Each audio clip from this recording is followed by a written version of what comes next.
ഇന്നലെ എൻ്റെ ബർത്ത്ഡേ ആയിരുന്നു. സർപ്രൈസ് ഒക്കെ കൊടുത്തു കഴിഞ്ഞപ്പോൾ പുള്ളിക്കാരൻ ഹാപ്പി ആയിട്ടുണ്ട്. വൈകുന്നേരം ആയപ്പോഴത്തേക്കും നമ്മുടെ കക്ഷികളെല്ലാം എലിസൺ പാർക്കിലേക്ക് വന്നിട്ടുണ്ട്. നമ്മുടെ എൻ്റെ ബർത്ത്ഡേ പൊടി പൊടിക്കാൻ വേണ്ടിയിട്ട് എല്ലാവർക്കും ഒന്നിച്ചു കൂടാൻ വേണ്ടിയിട്ട് എന്തേലുമൊക്കെ കാരണം നോക്കിയിരിക്കുകയാണ് നമ്മളെല്ലാവരും.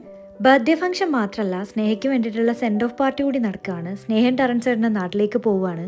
അവരുടെ ബിസിനസ്സൊക്കെ നോക്കി നടക്കാൻ വേണ്ടിയിട്ട് അവരിവിടുന്ന് എന്നേക്കുമായിട്ട് പോവുകയാണ്. ഇതേ പാർക്കിൽ വെച്ചിട്ടാണ് ഞാൻ സ്നേഹ ആദ്യമായിട്ട് സംസാരിക്കുന്നത്. അതിനു മുന്നേ കണ്ടിട്ടുണ്ടെങ്കിലും ഞങ്ങൾ പരസ്പരം നോക്കാതെ മാറി നടക്കാറായിരുന്നു പതിവ്. ഞാൻ ഈ വീഡിയോയ്ക്ക് വോയിസ് ഓവർ കൊടുക്കുമ്പോൾ തന്നെ മനസ്സിന് എന്തോ ഒരു സങ്കടമുണ്ട്.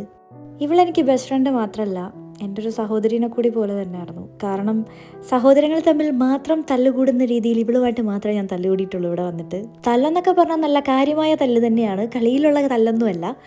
എവിടെയെങ്കിലും ഞങ്ങൾ ഫംഗ്ഷന് കൂടുകയാണെങ്കിൽ എൻ്റെ ഇവളുടെ തല്ല് തന്നെയാണ് ഹൈലൈറ്റ്. എന്നാലും ഞങ്ങൾക്ക് ഭയങ്കര ഇഷ്ടമായിരുന്നു. പക്ഷേ എന്തോ പറയാൻ, ഇതിൽ കൂടുതലൊന്നും പറയാൻ തോന്നില്ല. അപ്പോൾ അത്രയേ ഉള്ളൂ. ബായ്.